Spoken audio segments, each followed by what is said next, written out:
অশ্লীলতা নানা ভাবে, নানা নামে, নানা মোড়কে আমাদের সমাজে আছে না নাই?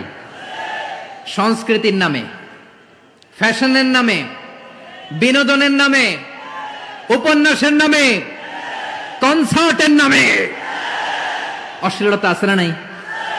আপনি দেখেছেন কনসার্টগুলোর অবস্থা?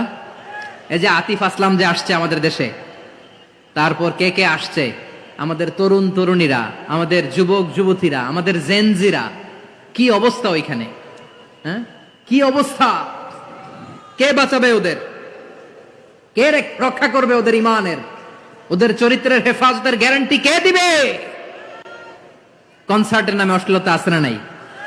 ছেলে মেয়ে একে অপরকে জড়ায় ধরতেছে, একে অপরকে চুমো খাচ্ছে প্রকাশ্যে, দিবালোকে, গণমানুষের সামনে। আল্লাহ তাআলা এই অশ্লীলতা থেকে আমাদেরকে